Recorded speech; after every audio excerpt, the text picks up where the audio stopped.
Mga nandito po tayo sa chapel ni Padre Pio. Kakagawa ko lang ito.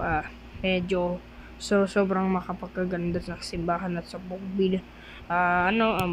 Bubukas po ito kasi ay Padre Pio ay ang misa lang ito tuwing Sabado lang, Saturday lang. Ang misa lang dito ay 6 PM. Yan. 6 PM ang bukas po ito ay 9 AM ng umaga, 9 lang hanggang 8 PM lang po. Medyo lang kasi chapel lang po to. Tara, bisitahin natin.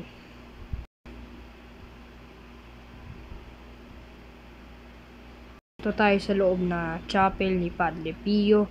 Ito po yung statwa ni Padre Pio. Ayan po yung sa means ang pakaganda po ng simbahan ni Padre Pio. Medyo lang po.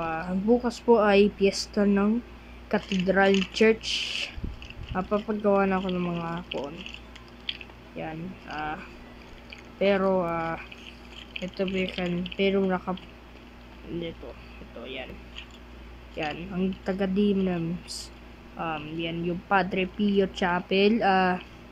Pero konti lang yung mga santo. Yan, ganito lang yung patron Padre Pio. Okay, pasok mo doon sa altar na simbahan. Ayan, ito po yung pero pwede naman pumunta kayo ng Baliwag, kasi hindi nyo na kailangan pumunta ng Batangas, Tagaytay,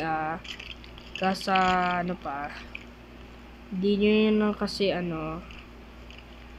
hindi nyo kailangan yung puntahan ng Batangas, Tagaytay, Quezon, San Jose del Monte, Cebu, kasi makipagpahinga po kayo dito sa ating Padre Pio Chapel.